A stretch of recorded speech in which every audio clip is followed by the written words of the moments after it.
Hi everyone, very good evening. मैं अश्विन स्वागत करता हूं आप सभी का एक और सेशन में। आज मुझे कुछ काम से बाहर जाना है, इस वजह से मैंने सोचा कि मैं सेशन को रिकॉर्ड करके डाल दूं। इससे क्या होगा कि मैं आसानी से बाहर भी जा सकूंगा और आपको लॉस भी नहीं होगा, मेरा भी लॉस नहीं होगा। मुझे उम्मीद है कि आप इस सेशन को भी उतना ही एप्रिशिएट करेंगे जितना मेरे लाइव सेशंस को एप्रिशिएट करते हैं। ये सेशन भी आपको उतना ही अच्छा सिखाएगा जितना मेरे लाइव सेशन से आप सीखते हैं।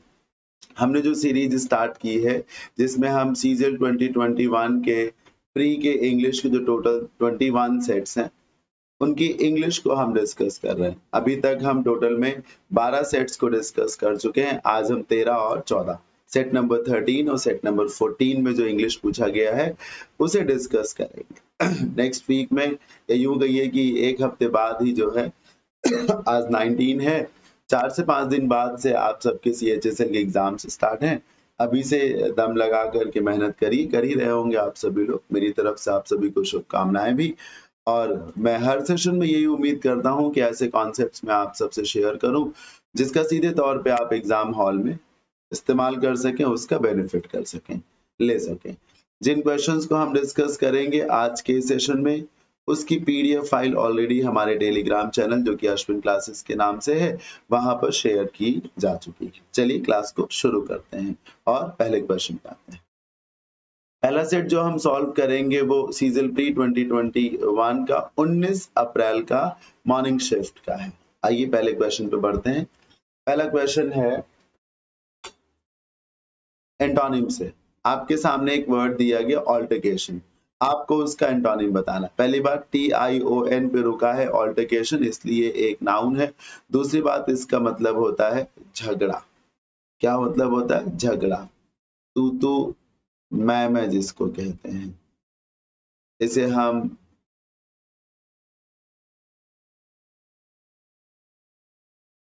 गाली गलौज भी कहते हैं। ऑल्टरकेशन का मतलब ये है झगड़ा। अब एंटोनिम में अग्रीमेंट ही मिल जाएगा सर। अब ध्यान से देखिए सर, आर्ग्यूमेंट बहस को कहेंगे, क्वेरल बहस को कहेंगे, कंट्रोवर्सी भी तो मनमुटाव को ही कहेंगे। मेरा ऐसा मानना है कि अगर आपको ऑल्टरकेशन का मीनिंग ना भी मालूम हो तब भी आप इसके सही एंटोनिम तक पहुंच सकते हैं। क्यों? क्योंकि आर्ग्यूमेंट, क्वेरल और कंट्रोवर्सी का मीनिंग तो एक ही जैसा है, तो इनमें से कोई भी आंसर क्यों होगा? आंसर तो वही होगा ना जो अकेला होगा। तो अग्रीमेंट इसका सही एंटोनिम हो जाएगा। अग्रीमेंट को दूसरे शब्दों में अकॉर्ड भी कह सकते हैं, एक वर्ड हार्मनी भी होता है, ये भी कह सकते हैं, राइट। आगे बढ़ते हैं, क्वेश्चन नंबर 2 पे चलते हैं। स्पॉटिंग एरर से है, पढ़िए। She perform the task at the best of her ability. बढ़िया क्वेश्चन है sir. She perform the task at the best of her ability. जब आप किसी काम को करते हैं और उस काम को करते समय इस बात का ध्यान रखते हैं कि अपना भरसक प्रयास करेंगे, अपना बेस्ट देंगे आप, मतलब जितनी आप में क्षमता है उस हिसाब से आप बेस्ट करेंगे, तो फिर वहां पर आप एट द बेस्ट नहीं बोलते सर, टू द बेस्ट बोलते हैं। क्या बोलते हैं sir? To the best. She performed the task to the best of her ability, right? To the best of your ability, to the best of your skills, ये बोला जाता है। उसने उस काम को करने की कोशिश की या किया भी जो उसकी एबिलिटी थी उनके साथ बेस्ट न्याय करते हुए, to the best of her ability, ये हो जाएगा, राइट। तो करेक्ट आंसर है इसका ऑप्शन नंबर डी। आगे बढ़ते हैं, क्वेश्चन नंबर 3 पे आते हैं। आपके सामने एक वर्ड है ऑब्स्ट्रक्ट। आपको ऑब्स्ट्रक्ट वर्ड का सिनोनिम बताना है। सरल वर्ड है मेरी नजर में। ऑब्स्ट्रक्ट करने का मतलब होता है सर व्यवधान डालना। क्या होता है? व्यवधान डालना, जिसे आप ऑब्जेक्ट करना भी कह सकते हैं, दूसरे शब्दों में आप हिंडर करना भी कह सकते हैं, चैलेंज करना भी कह सकते हैं, है ना, बाधा उत्पन्न करना जिसको कह सकते हैं। अब आप देखिए सिनोनिम चाहिए तो ब्लॉक हो जाएगा सर सही सिनोनिम। एक बात को ध्यान से देखिए, अप्रूव और परमिट तो एक ही जैसे वर्ड हैं, तो इन दोनों में से तो कोई आंसर हो भी नहीं सकता था, है ना। और फिर ऑब्स्ट्रक्ट का मतलब ही होता है बाधा उत्पन्न करना, तो इसका सही जो सिनोनिम है वो ब्लॉक हो जाएगा। क्या हो जाएगा सर? ब्लॉक हो जाएगा। नंबर 4 को देखिए। आपको बताना है कि इनडायरेक्ट स्पीच में क्या होगा। What is Sonia saying? Sonia क्या कह रही है? सेड रोहित। इसका इनडायरेक्ट क्या होगा? इंटरोगेटिव सेंटेंस है। रोहित आस्क कर दीजिए, व्हाट को बना दीजिए कंजंक्शन, इज सोनिया सिंह को बना दीजिए असर्टिव, जिसका मतलब है कि पहले लिखिए सोनिया और उसके बाद लिखिए इज, तो इज को कर देंगे वॉज, राइट। तो व्हाट सोनिया वॉज सेइंग हो जाएगा। इस तरीके से 4 का option number B correct answer है। नियम है कि जब आप किसी इंटरोगेटिव सेंटेंस को इनडायरेक्ट में लेके जाएं, तो ऐसे में अगर कोई WH वर्ड आया हुआ हो उस इंटरोगेटिव सेंटेंस में, जैसे कि who, whom, which, when, what, where, why, ये सब, तो आप उन्हीं WH वर्ड को बना ले कंजंक्शन, और दूसरी बात आगे के सेंटेंस को बना दे असर्टिव। असर्टिव का मतलब है कि पहले सब्जेक्ट लिखें उसके बाद वर्ब लिखें, मतलब पहले यू लिखें फिर आर लिखें, और इंटरोगेटिव का मतलब है कि पहले वर्ब लिखें फिर सब्जेक्ट लिखें, यानी कि आर लिखें उसके बाद यू लिखें। तो Rohit asked what Sonia was saying, ठीक है ना। तो 4 का बी करेक्ट आंसर क्या हो जाएगा, B. A fixed sum paid annually, a fixed sum paid annually, वो पैसा जो आपको हर साल में दिया जाता हो। बड़ी आसानी से सर्च करिए, बोनस है, ऑनरेरियम है, एनुटी है और एलिमनी है। आपको ये वर्ड नहीं नजर आता क्या? ANN का मतलब ही होता है ईयर, इसी से सर जी एनुअल भी बनता है कि नहीं बनता? तो फिर यही आंसर हो जाएगा। साल के अंत में एक मुश्त जो आपको रुपए दिया जा रहा हो उसी को एनुटी कहा जाता है, राइट। तो ये करेक्ट आंसर। बोनस तो कभी भी मिल सकता है। ऑनरेरियम का मतलब होता है कि आपको जो है सम्मान मिलेगा लेकिन रुपया नहीं मिलेगा, समझ रहे हैं। एलिमनी का मतलब होता है वो पैसा जो पति पत्नी को या पत्नी पति को देता है, देती है, जब दोनों लीगली अलग हो जाते हैं, डिवोर्स दे दिया जाता है। तो एलिमनी का मतलब है गुजारा भत्ता, गुजारा भत्ता। क्वेश्चन नंबर 6 का ही बहुत ही शानदार क्वेश्चन है। इतना शानदार क्वेश्चन है कि अक्सर टीचर्स इस टाइप के रूल्स को डिस्कस नहीं करते, मैं जानता हूँ। Such was his performance that audience gave a standing ovation. Standing ovation का मतलब होता है जब आप खड़े होकर के किसी के सम्मान में तालियां बजाते हैं। इसमें लिखा है कि उसकी परफॉर्मेंस इतनी शानदार थी कि ऑडियंस ने खड़े होकर के जो है उसकी सराहना की। सर इतना की को या तो आप सो दैट बोलते हैं या तो फिर आप सर सच दैट बोलते हैं, राइट। सो दैट भी यहाँ लिखा नहीं है, हाँ लिखा भी नहीं है, देखिए नहीं लिखा हुआ है, नहीं लिखा। हाँ सो वॉज मान तो सकते हैं लिखा है, लेकिन ये परफॉर्मेंस वाला लोचा फंस जाएगा। परफॉर्मेंस एक नाउन है, नाउन के पहले सो जनरली नहीं आता, सच आता है। ये सेंटेंस सही लिखा हुआ, no substitution required. Such was his performance, समझ रहे हैं ना, सच वॉज। हाँ जैसे कहा जाए ये जगह इतनी ज्यादा सुंदर है कि हर कोई यहाँ बार बार आना चाहेगा, तो आप ऐसे बोलेंगे such is the beauty around this place या एट दिस प्लेस या ऑफ दिस प्लेस, जो भी आप बोले। Such is the beauty of this place, ऐसी है इस जगह की सुंदरता की, that I would love to come here again and again. I would love to come here again and again. ऐसी है इस जगह की सुंदरता कि मैं यहाँ बार बार आना चाहूंगा। ये देखिए सब ब्यूटी नाउन है, ये देखिए वर्ब, यही स्ट्रक्चर यहाँ है। हिज परफॉर्मेंस नाउन है, ये वॉज क्या है, वर्ब है। तो सच दैट से ही इसको आपको डिफाइन करना चाहिए, राइट। सच दैट से ही इसको डिफाइन करना चाहिए। अगले क्वेश्चन पे नंबर 7 पैसिव फॉर्म बताना है। आर डूइंग का पैसिव क्या होगा? आर डूइंग यानी आईएनजी फॉर्म है। आईएनजी फॉर्म का पैसिव कैसे बनता है? बीइंग लगा के बनता है ना, तो बीइंग प्लस B3 हो जाएगा बस। Hard work is being done by the children. Option number 1 इसका सही आंसर हो गया, 7 का ए, 7 का ए।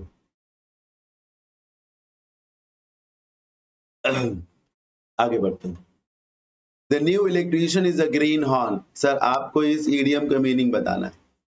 ग्रीन हॉर्न का मतलब क्या होता है? सुनिए, जब कोई जानवर पैदा होता है तो कभी उसके पैरों के नाखून जिसको खुर कहते हैं और उसके मत्थे की सींगों को देखिए। पहली बात सींगे आपको नॉर्मली दिखेंगे नहीं, आप जब बाल हटा करके देखेंगे तो हल्की हल्की सींगे दिखेंगी।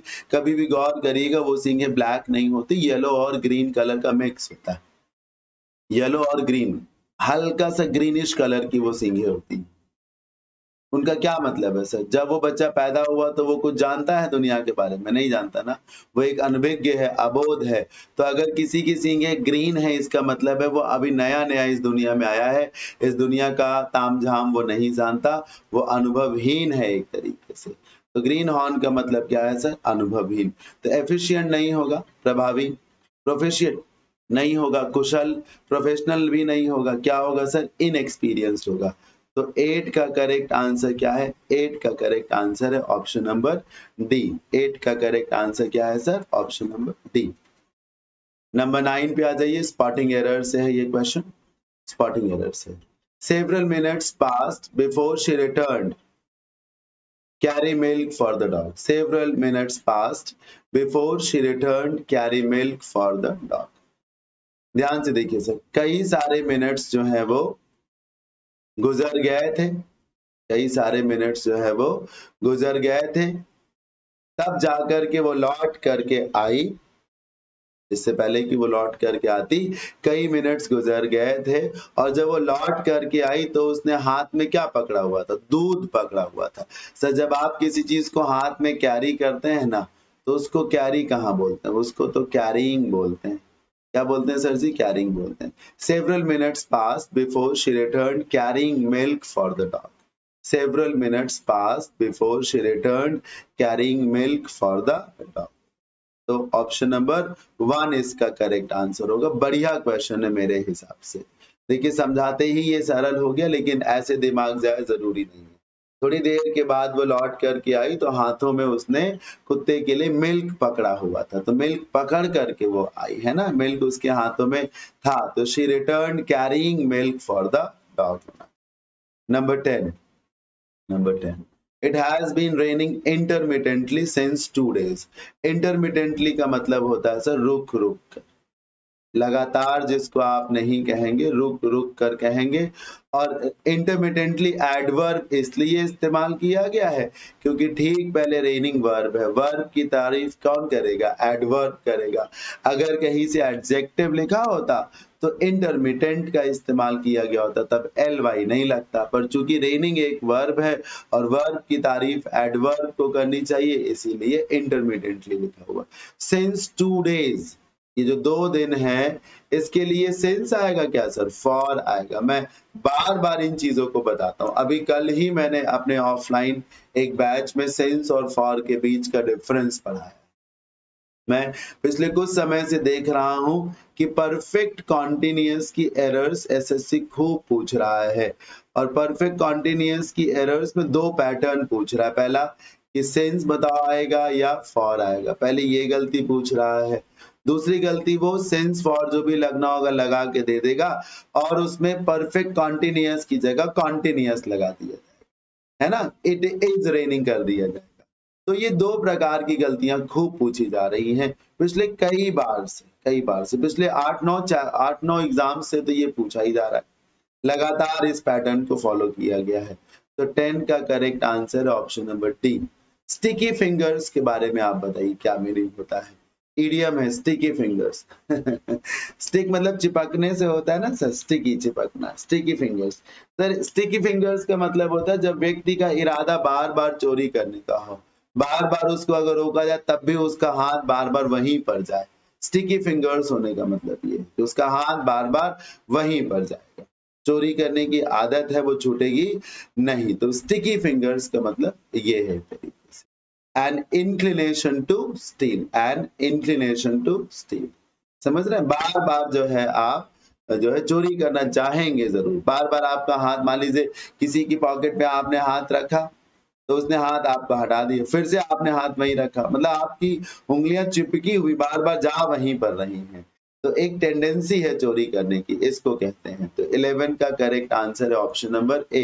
कैसा लग रहा है सेशन मुझे बताते रहे कमेंट्स के माध्यम से, और अगर अच्छा लग रहा हो सेशन तो फिर लाइक जरूर करें, और सेशन जब ओवर हो जाए तो फिर अपना अपना वैल्यूएबल फीडबैक भी दें कमेंट्स के माध्यम से। The Taj Mahal is one of the most beautiful creation in the world. Sir, the most beautiful होता तो creation ही चलता, लेकिन जब ये वन ऑफ द लिखा हुआ है तो इसका मतलब ये नहीं है कि ताजमहल ही दुनिया का सबसे सुंदर मकबरा है या ताजमहल ही दुनिया की सबसे सुंदर इमारत है।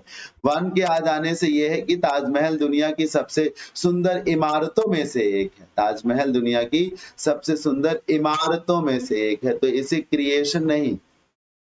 क्रिएशन नहीं बल्कि क्रिएशंस कर देना चाहिए। क्या कर देना चाहिए सर? क्रिएशंस कर देना चाहिए। The Taj Mahal is one of the most beautiful creations in the world, है ना। ऑप्शन नंबर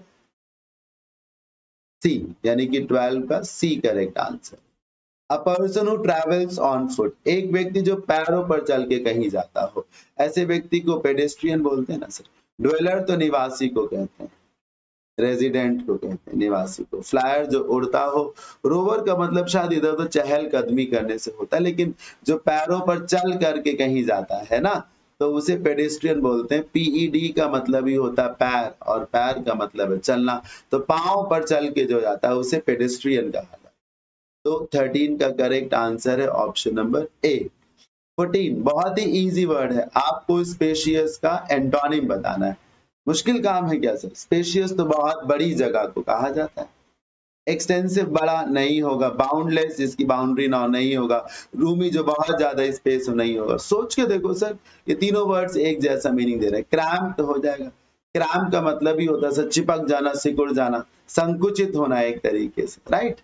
तो क्रैम्प्ड हो जाएगा। 15 को देखिए, I am expected to follow all your instructions, आपको फिलर्स में जाना है। 15 I am expected to follow all your instructions, कोई कह रहा है मुझसे ये उम्मीद की जाती है कि मैं आपकी हर एक बात को मानूं। तो सर आपको क्वेश्चन टैग बनाना है।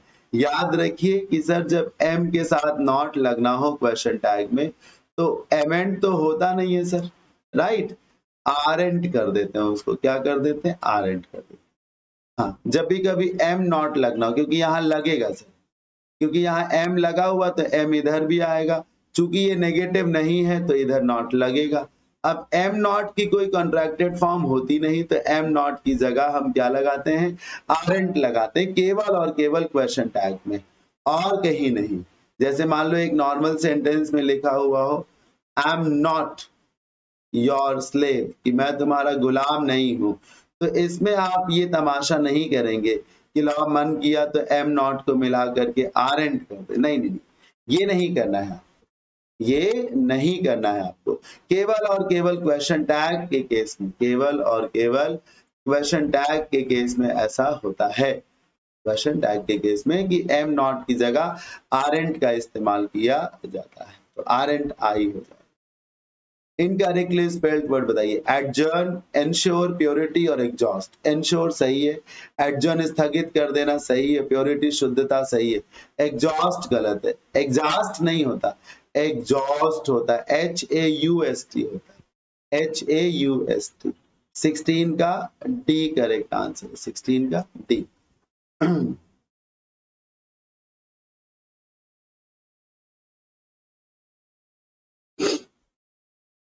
पढ़िए 17, ए से तो शुरू होना नहीं है सर, इट लगा दिया गया, गलत। इट ऑल्सो वांट्स, बी से शुरू करें। The mid day meal scheme, ये जो मिड डे मील स्कीम है, that aims to provide free food to children is in focus again, फिर से ये चर्चा में है। BABC, right. BC लगा दीजिए, BA नहीं होगा। It also wants to know, it मैं आप पढ़ रहा हूं तो सर ध्यान से देखिए। The government now wants to take stock of the implementation of the programme, सरकार अब जानना चाहती है कि प्रोग्राम को इम्प्लीमेंट कैसे किया जाता है, सरकार जानना चाहती है। तो सरकार ये भी जानना चाहती, सर इट जो है वो गवर्नमेंट के लिए आया, तो जब तक डी नहीं आएगा तब तक ए नहीं आएगा, जब तक डी नहीं आएगा तब तक ए नहीं आएगा। तो ये करेक्ट आंसर है सर। कैसे?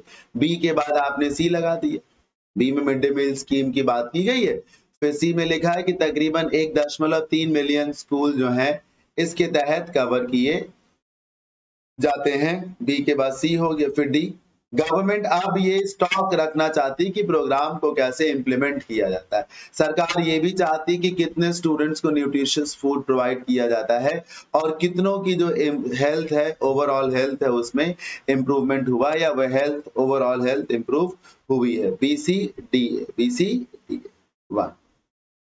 अरेस्ट द थीफ, आपको इसका passive banana. Arrest the thief का जब पैसिव बनाए तो लेट से बना दे सर। इंपेरेटिव सेंटेंस है ना, वर्ब की फर्स्ट फॉर्म से शुरू हुआ, वर्ब की फर्स्ट फॉर्म से शुरू।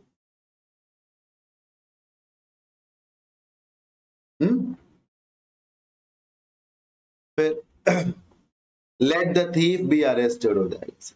अरेस्ट वर्ब की फर्स्ट फॉर्म है, वर्ब की फर्स्ट फॉर्म का पैसिव बी और B3 से बनता है। So let the thief be arrested, right. 18 का डी।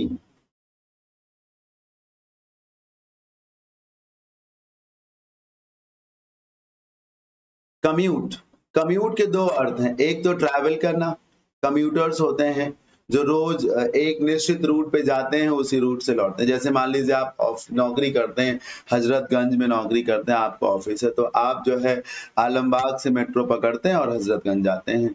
रोज उसी रूट से जाना है, उसी रूट से आना है, उसी मेट्रो से जाना, उसी मेट्रो से आना है, तो आप कम्यूट करते हैं और आप अपने आप को कम्यूटर कहते हैं।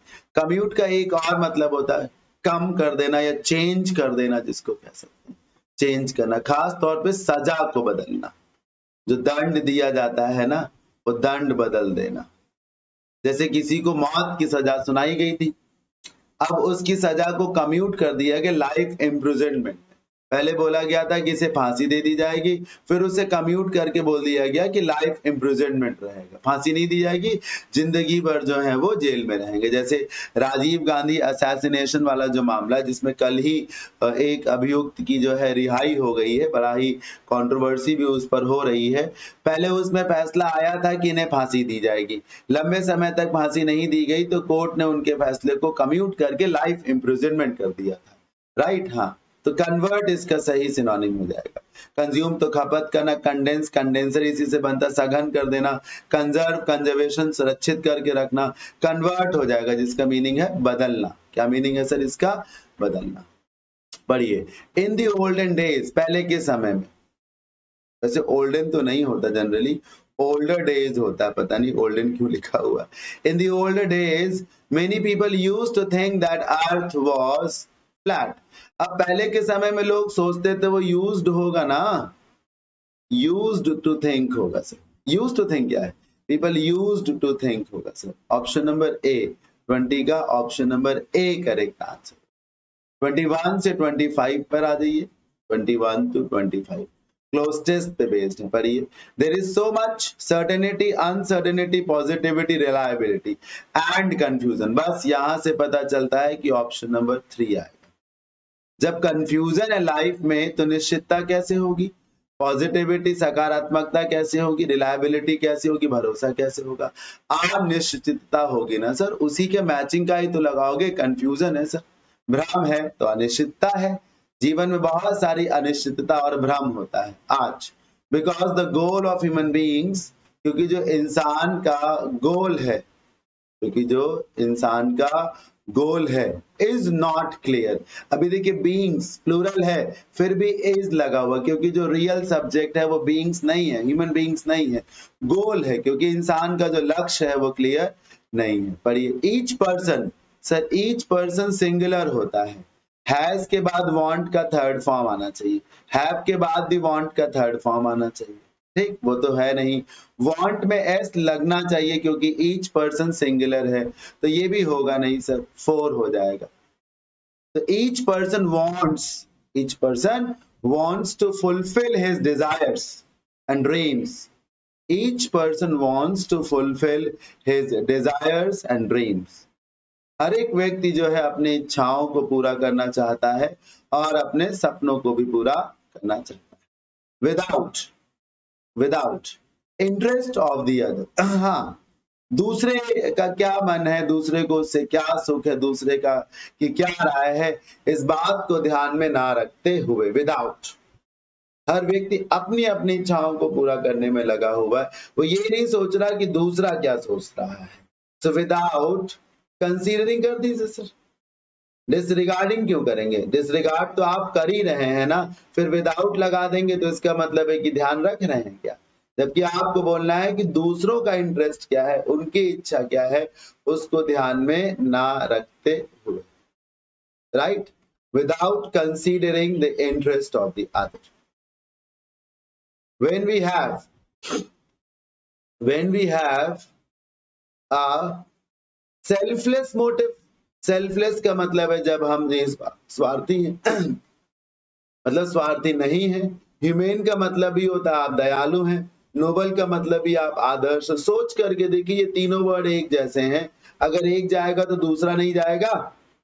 अगर आपका मोटिव सेल्फलेस हो सकता है तो ह्यूमेन भी तो हो सकता है, नोबल भी तो हो सकता है ना। सेल्फलेस मतलब नहीं स्वार्थी, तो दयालु भी हो सकता है, आदर्श भी हो सकता है। इसका मतलब है कि आपका जो मोटिव है वो स्वार्थी है। हालांकि आप आगे पढ़ेंगे तो अपने आप ये बात पता चलिए, देखिए लिखा हुआ we lose the sense of. लेकिन अगर आप आगे नहीं भी बढ़े तब भी दिमाग लगाइए कि अगर तीनों करेक्ट हो रहे हैं तो उनमें से फिर कोई करेक्ट नहीं होगा ना सर।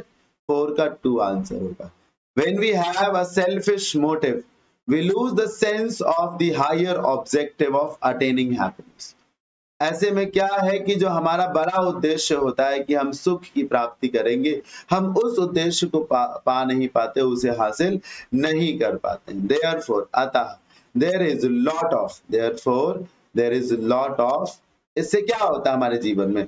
बहुत सारी शांति होती है, बहुत सारा सुख होता है, बहुत सारी सहमति होती नहीं। कंकॉर्ड मतलब सहमति, पीस मतलब शांति, हार्मनी मतलब अपनापन नहीं सर। इससे हमारे जीवन में बहुत सारा झगड़ा होता है, तनाव होता है, मनमुटाव होता है। इससे हमारे जीवन में बहुत सारा तनाव अथवा मनमुटाव हो जाता है। तो ये करेक्ट आंसर है ऑप्शन नंबर 2। सर इस तरीके से जो पहला सेट है वो ओवर हो जाता है। आप मुझे बता सकते हैं कि टोटल में 25 में से आपका कितना स्कोर आया? मैसेज में बताइए, लाइव चैट में बताइए, ठीक है ना। हाँ, कितना स्कोर आया आपका। अब अगले सेट को डिस्कस कर लेते हैं। ये सेट भी सीजन प्री 2021 का ही है, क्योंकि हम इसी के ही सेट्स को डिस्कस कर रहे हैं। ये सेट भी 19 अप्रैल का ही है, बस ये दोपहर वाले शिफ्ट का है। आइए पहले क्वेश्चन की तरफ बढ़ते हैं।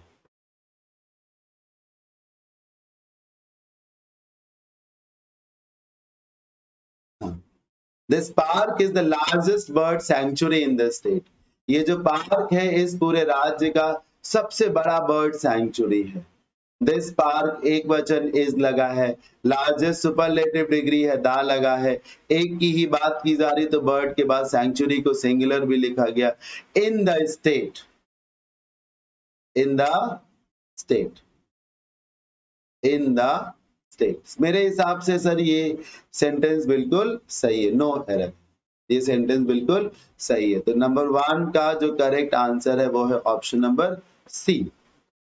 क्वेश्चन नंबर 2 पर आ जाते हैं। क्वेश्चन नंबर 2 में जो वर्ड है वो है मोनोटोनस। क्या है word sir? Monotonous.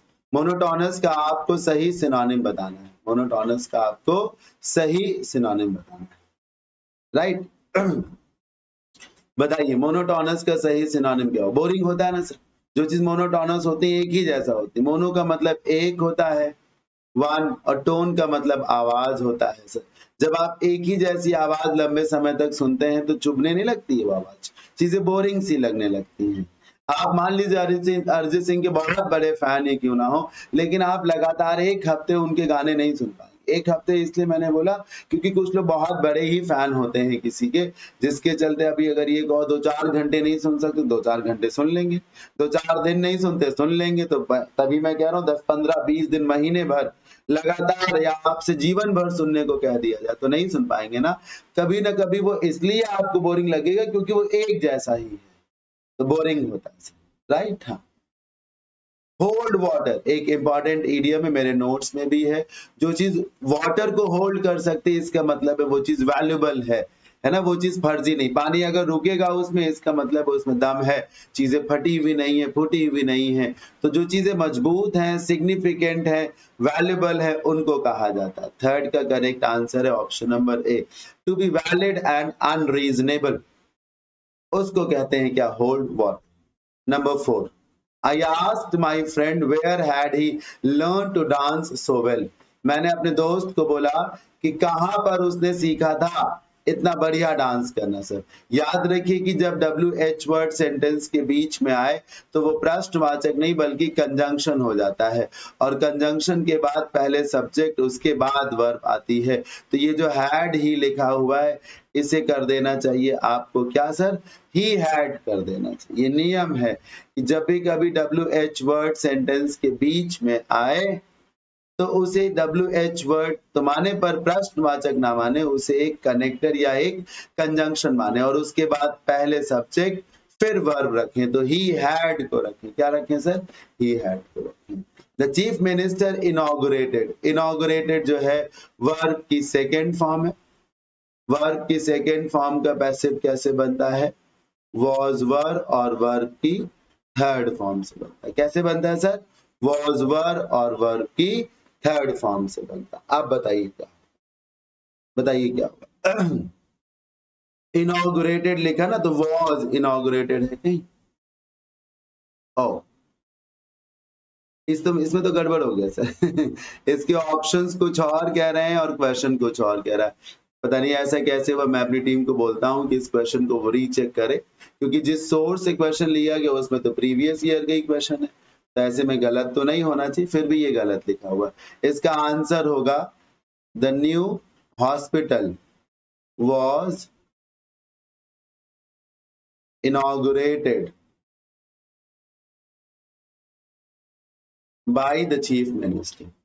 A style of cooking food characteristic of a particular country or region, मतलब भोजन बनाने का एक प्रकार जो कि किसी स्थान विशेष या क्षेत्र विशेष में इसी प्रकार से भोजन बनाया जाता हो। समझ रहे हैं आप, हाँ, जैसे कोलकाता में भोजन बनाने का तरीका अलग है, महाराष्ट्र में भोजन बनाए जाने का तरीका अलग है, लखनऊ में भोजन बनाए जाने का तरीका अलग है। वो जो पर्टिकुलर हो किसी स्थान विशेष पर उसे क्या बोलते हैं, क्या उसे क्रैश बोलते हैं? क्रैश तो एक प्लेस होता है जहां पर मजदूरों के बच्चों की देखभाल की जाती है। एक बड़ी सी फैक्ट्री में मान लीजिए मजदूर काम करते हैं तो उनके छोटे छोटे बच्चे भी तो होते हैं कभी, तो वो उनको साथ में रखेंगे तो काम कैसे करेंगे। तो उसी फैक्ट्री में क्रैश भी होता है। वो क्रैश क्या करता है, छोटे छोटे बच्चों को वहां रखा जाता है, उनकी देखभाल की जाती, खाने पीने का ध्यान रखा जाता है ना। Place for taking care of children. Antique पुराने को बोलते हैं, ओल्ड जिसको कह सकते हैं। मेन्यू आप जानते हैं, कुजीन बोलते हैं सर, कुजीन बोलते हैं, राइट, कुजीन बोलते हैं स्थान विशेष का जो भोजन होता है। प्ले विथ फायर, आग के साथ खेलना। अब क्या होगा बताइए, टू डू समथिंग डेंजरस ही ना, ये नहीं कि टू बी करेजियस कह देंगे, नहीं, टू डू समथिंग डेंजरस, कुछ बड़ा ही खतरनाक सा करना। प्ले विथ फायर का क्या मतलब है, कुछ बहुत ही खतरनाक सा करना, प्ले विथ फायर। नंबर 8 को देखिए, अबैंडन लिखा हुआ, क्या लिखा हुआ, अबैंडन। अबैंडन का मतलब होता है त्यागना।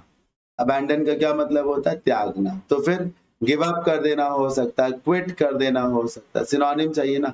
पॉसेस तो कब्जा करना होता है, इसी से पसेशन बनता है। रिटेन मतलब होल्ड करके रखना होता है। रेस्क्यू मतलब बचाना होता है। क्विट होना चाहिए सर। क्या मतलब अबैंडन का, त्याग देना ना, एक तरीके से छोड़ देना, जिसको आप एब्डिकेट भी कह सकते हैं, रिनाउंस भी कह सकते हैं।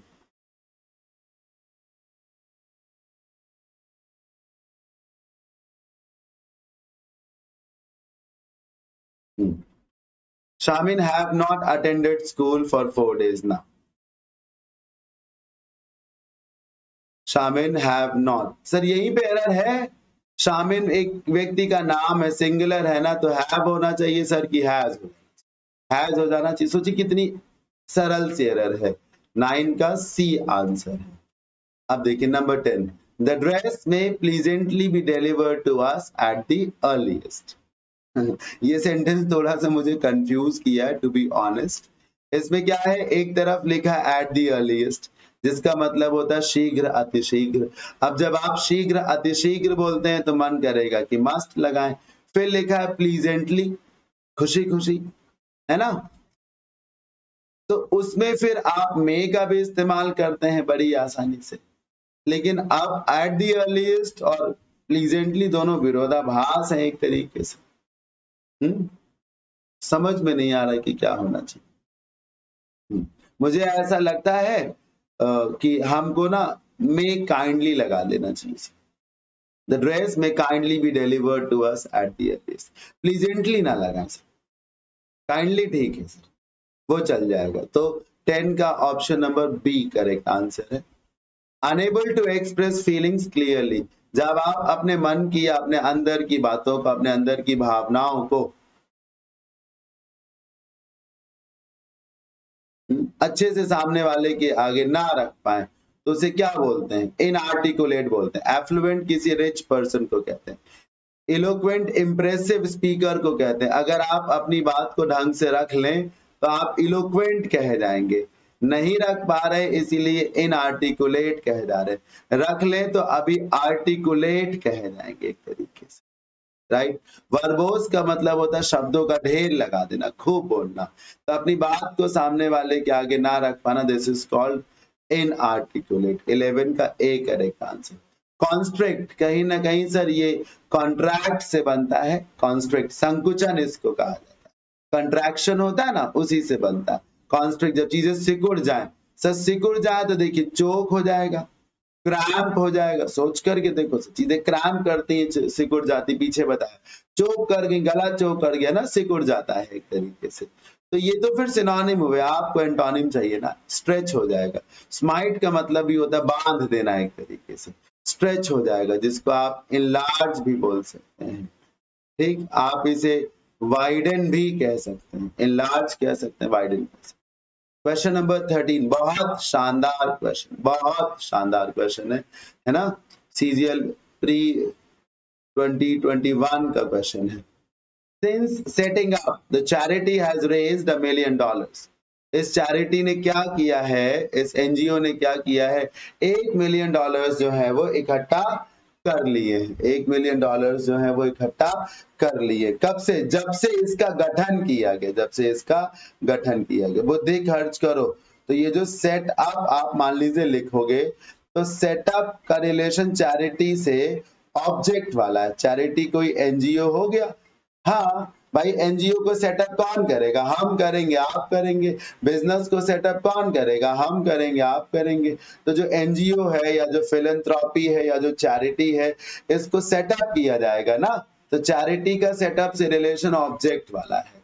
जब सेटअप से रिलेशन ऑब्जेक्ट वाला है और सिंस यहाँ प्रेपोजिशन है, प्रेपोजिशन के बाद वर्ब की आईएनजी फॉर्म आती है। पर अगर पैसिव हो तो बीइंग लगा करके वर्ब की थर्ड फॉर्म भी तो आएगी, क्योंकि वर्ब की आईएनजी फॉर्म को पैसिव में ले जाने का यही तरीका ही है। तो इसका करेक्ट आंसर ये है, सिंस फिर बीइंग और उसके बाद सेटअप।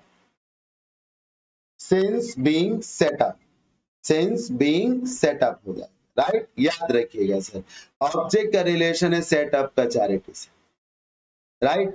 और जब वर्ब ऑब्जेक्ट को देख रही हो, जब भी कभी वर्ब का रिलेशन ऑब्जेक्ट से हो, ऐसे में वर्ब को पैसिव में हो जाना चाहिए। सेटिंग आईएनजी फॉर्म है, आईएनजी फॉर्म का पैसिव बीइंग लगा के बनता। तो since being setup, since being setup, number 1, number 1। Number 14, पैराजम्बल्ड पे आते हैं। पैराजम्बल्ड, for example, the sound of footsteps followed by the slam of a door are like phrases which convey some information. यहाँ से तो ना करिए। In film, sound effects play the part of words. ठीक, we then know who is performing an action and why, and a clear picture is formed in our mind's eye. Once the sound are prefaced or followed by a dialogue. प्रीफेस्ड और followed by a dialogue का मतलब है किसी dialogue के पहले या तो कोई साउंड आए या डायलॉग के बाद आए। The sentence is complete. सब बी से शुरू करिए सर, किससे शुरू करिए? हाँ, in films sound effects play the part of words, right. B के बाद ए, बी के बाद सी।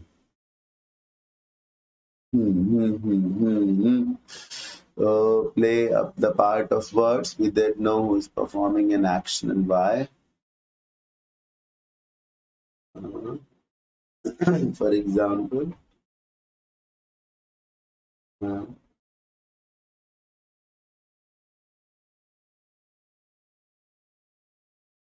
BCA, BCD. BADC।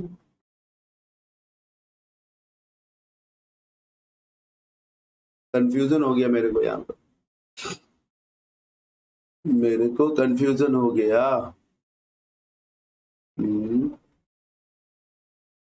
चलिए आगे देखेंगे। I was angry on myself for making such a silly mistake। Sir जब आप किसी से नाराज हो ना, व्यक्ति से नाराज हो तो वेद लगाए। कोई पॉइंट हो जिस पॉइंट पे आप नाराज हो तो ऑन भी लगा सकते हैं, राइट। तो अपने आप से नाराज है आप, व्यक्ति ही तो हैं अपने लिए। So I was angry with myself, I was angry with myself. Option number 3। 15 का ऑप्शन नंबर सी, 15 का option number 16। Select the most appropriate option to fill in the blank।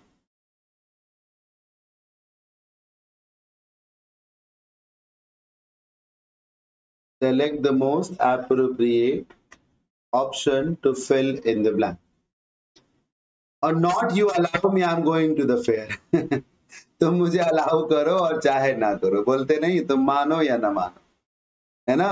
तू माने या ना माने, क्या गाना है, तू हाँ कर या ना कर, तू है मेरी किरण। So whether you say yes or no, you're my Kiran. So whether or not you allow me, चाहे तुम मानो या ना मानो, मैं जा रहा, तुम अलाउ करो और चाहे ना अलाउ करो। Whether or not you allow me, I'm going to the fair। ठीक, number 1।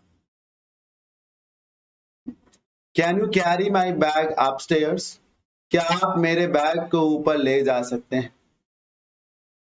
Can you carry my bag upstairs? Can you carry my bag upstairs?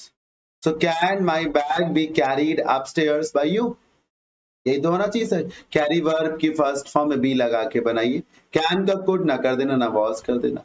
So can my bag, your bag क्यों लगाएंगे, गलत।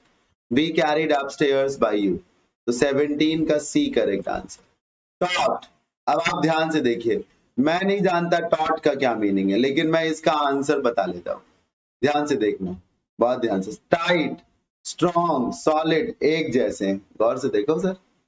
Tight मजबूत, solid मजबूत, strong मजबूत, एक ही जैसे तो है, इनमें से कोई आंसर नहीं होगा। मुझे लग रहा है जितने भी लोग सेशन को देख रहे होंगे, किसी को भी टॉट का मीनिंग पहले से नहीं मालूम होगा, और जिसके चलते ये भी संभव है कि वो कर भी ना पाए, लेकिन देखिए कर सकते हैं आप। ठीक, अब पता चलता है कि टॉट का मतलब होता है कसा हुआ, और स्लैग का मतलब होता है लूज।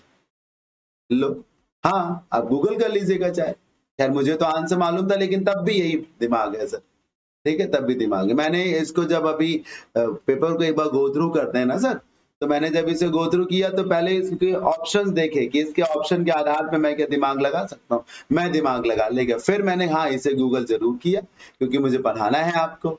तो ऐसे भी तरीके होते हैं सर पेपर में। ऑप्शंस को देखिए सर, देखिए वर्ड का मीनिंग नहीं मालूम था, पर ऑप्शन से हम आंसर तक पहुंच गए, मीनिंग तो बड़ा पीछे ही रह गया।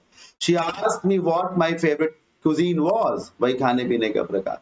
So she said to me, what is your favorite cuisine? She said to me, what is your favorite cuisine? Right? What is your? तो क्या है 19 का A answer, right. Incorrectly spelled word बताइए। डिस्टर्बेंस है जीनियस, अपॉर्चुनिटी है conscious. Conscious का मतलब होता है सतर्क। डिस्टर्बेंस में बी के बाद ए आता है, क्या आता है, बी के बाद ए, तो 20 का करेक्ट आंसर है ए। आखिरी के 5 क्वेश्चन है, ध्यान से मेरी बातों को सुनिएगा। और उससे पहले अगर आप बाद में सेशन में जुड़े हैं और सेशन आपको इतनी देर में अच्छा लगा है तो लाइक जरूर कर दें, और जब सेशन ओवर हो तो अपना वैल्यूएबल फीडबैक भी दें, ये बताएं कि आपको कैसा लगा, ठीक है ना। पोल्यूशन इज डिस्ट्रॉइंग नेचर, जो पोल्यूशन है वो पर्यावरण को डिस्ट्रॉय कर रहा है। द स्मोक, पोल्यूशन जो है वो पर्यावरण को डिस्ट्रॉय कर रहा है। जो धुआं है जो चिमनी से निकल रहा है सर, गैस जो चिमनी से निकलती है सर, वो जनरेट नहीं होती, क्रिएट नहीं होती, एब्जॉर्ब तो होगी नहीं से एमिट होती है सर। क्या होती, कार्बन एमिशन एक वर्ड होता है, कार्बन उत्सर्जन जिसको कहते हैं। जो धुआं चिमनियों से निकलता है तो वो धुआं जो है वो इमिट करता है। क्या करता है सर? इमिट करता है।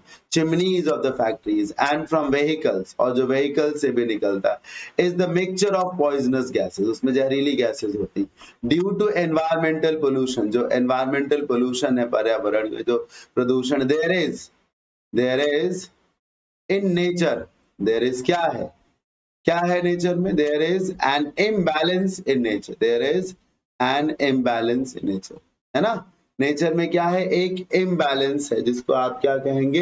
हाँ, मतलब ये जो इतना ज्यादा प्रदूषण, इससे एक तरीके से बैलेंस बिगड़ा हुआ। इनइक्वालिटी नहीं कहेंगे, इनइक्वालिटी तो मतलब हक में तो दो चीजें बराबर ना हो, वैल्यू में दो चीजें बराबर ना हो, तो वो नहीं करेंगे। अंतर क्यों करेंगे? बैलेंस तो है ही नहीं सर, है ना? इतनी तबाही मची है, बैलेंस कहाँ है? इम्बैलेंस है, तो 1 हो जाएगा इसका correct answer. So many birds, animals and plants are on the verge of, sir ये फ्रेज है on the verge of, जिसका मतलब होता है कगार पर होना। कहाँ होना सर? कगार पर होना। तो किसकी कगार पे होना? सर्वाइवल यानी बचने की कगार पर होना? नहीं सर, मरने की कगार पे होना। अपीयरेंस, दिखने की कगार पे होना। डिस्टिंक्शन मतलब अलग, तो अलग होने की कगार पे नहीं, विलुप्त होने की कगार पे होना। एक्सटिंक्शन का मतलब विलुप्त हो जाना होता है। बहुत सारे जीव जंतु ऐसे हैं जो विलुप्त होने की कगार पर हैं, they are on the verge of extinction, जिसको कहा जाए। द ओनली वे, एकमात्र तरीका जिससे एनवायरमेंटल पोल्यूशन को क्या किया जा सकता है? बताइए, कम किया जा सकता है ना? सस्टेन, इरेडिकेट, इरेडिकेट मतलब उखाड़ फेंकना, खत्म कर देना। इंट्रोड्यूस, शामिल करना। रेडिएट तो एक तरीके से छिड़काना, अलग अलग करना हो सकता है, ठीक। चमक से रिलेट करता है। सस्टेन मतलब बना के रखना होता है। मुझे तो कोई करेक्ट आंसर नहीं लगा, मतलब एप्रोप्रिएट नहीं लगता, लेकिन इस हिसाब से इरेडिकेट होगा, क्योंकि कहीं ना कहीं आप यही तो बात करोगे कि प्रदूषण को हमें खत्म करना है या प्रदूषण को हमें कम करना है। So the only way to eradicate environmental pollution is to plant many trees, बहुत सारे हम पेड़ों को प्लांट करें। By planting trees we can get rid of, ये कहीं लिख लीजिएगा, गेट रीड ऑफ एक फ्रेज होती जिसका मतलब होता है छुटकारा पाना। We can get rid of many harmful poisonous gases, हाँ हम तमाम जहरीली गैसेस से बच सकते हैं। जब हम इधर छुटकारा पा जाएंगे गैसेस से, तो उधर एनवायरमेंटल पोल्यूशन भी खत्म हो जाएगा। इसलिए इरेडिकेट पिछले ऑप्शन में ठीक है। It is the responsibility of everyone, ऐसे में यह हर किसी की जिम्मेदारी बन जाती है कि वह अपने पर्यावरण को प्रोटेक्ट करे। प्रोटेक्ट करने के साथ साथ बर्बाद कर दे क्या? डिस्ट्रॉय कर दे क्या? दरकिनार कर दे क्या? नहीं सर, प्रिजर्व करे, एक तरीके से संरक्षित करे, तो फिर दूसरा हो जाएगा सर। इस तरीके से दूसरा सेट भी ओवर हो जाता है। फिर से चाहें तो बताएं कि इस बार 25 में आपका कितना स्कोर आया और ओवरऑल 50 में आपका कितना स्कोर आया, ठीक है ना? जरूर मैसेज करके बताएं। अच्छा, आज की क्लास में इतना ही। मुझे उम्मीद है कि आपको ये रिकॉर्डेड वीडियो जो है लाइव सेशन से कहीं से कमजोर नहीं लगा होगा, आपने जरूर एंजॉय किया होगा, जरूर बहुत कुछ गेन किया होगा। कैसा लगा आप सभी को? कमेंट्स के माध्यम से, फीडबैक्स के माध्यम से जरूर बताएं, है ना? आज के लिए इस सेशन में इतना ही। अगले सेशन में फिर मिलेंगे कल सेम टाइम, वही सेम टाइम, रात को 8 बजे। क्या सेम टाइम है सर? रात को 8 बजे। एक जरूरी अनाउंसमेंट भी है प्रेपोजिशन की क्लास से संबंधित, वो भी मैं आपसे करूंगा, कल ही करूंगा। मैंने बातों बातों में बोला था पिछले सेशन को पढ़ाते समय कि प्रेपोजिशन चैप्टर का हम एक सेशन लेकर के आएंगे, मतलब एक बैच टाइप से लेके आएंगे।